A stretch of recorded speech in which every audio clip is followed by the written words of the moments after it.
Hello everyone, my name is Alani Martinez, and in this short video I'll be explaining how to determine the surface charge densities that produce a given electric flux density field, D, which varies piecewise along the z-axis.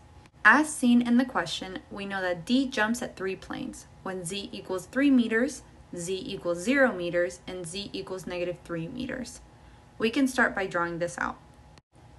On my sketch, the vertical axis is z. I've marked the three interface planes at z equals 3 meters, z equals 0, and z equals -3 meters. In each slab, the field D is uniform and points purely in the positive A sub c direction. I'm using downward arrows for negative values and upward arrows for positive values, with the length suggesting the magnitude. Because D is a piecewise constant, there is no volume charge inside the slabs. Any charge must live on the planes where D jumps. To find those surface charge densities, I'll apply Gauss's law to a thin pillbox that straddles each plane with area S and vanishing thickness. For a pillbox, the only flux is through the top and bottom faces. The outward normal on the top face is in the positive A sub c direction. On the bottom face, it's -A sub c direction. So the flux is D above times positive A sub c times S plus D below times -A sub z times S is equal to the surface charge density times S. Ultimately, this simplifies to the boundary condition, the surface charge density equaling A sub z times D above minus D below. Now I'll do this plane by plane. At z equals 3 meters. Below the plane, D below is equal to -2 in the A sub z direction, and above the plane, D above is equal to -1 in the A sub c direction.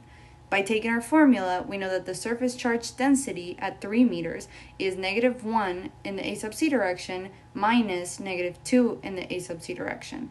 This being -1 plus 2 and equaling a +1 coulombs per meter squared. Now we can follow these steps for the rest of the plane. At z equals 0, D below is equal to +2 in the A sub c direction, and D above is equal to -2 in the A sub c direction. Now we can see that the surface charge density at 0 is equal to -2 minus +2, equaling -4 coulombs over meter squared.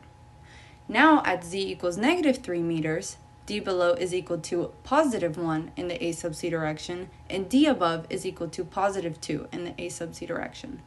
This gives us that the surface charge density at -3 meters is equal to +2 minus +1, equaling a +1 coulombs per meter squared.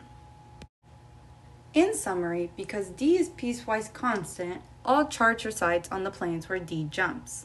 Using the surface charge density formula given, we found that the surface charge density at 3 meters is equal to +1, the surface charge density at 0 is equal to -4, and the surface charge density at -3 meters is equal to +1. These signs indicate positive sheets at z equals positive and -3 meters, and a negative sheet at z equals 0. And that's the complete solution. Thanks for watching.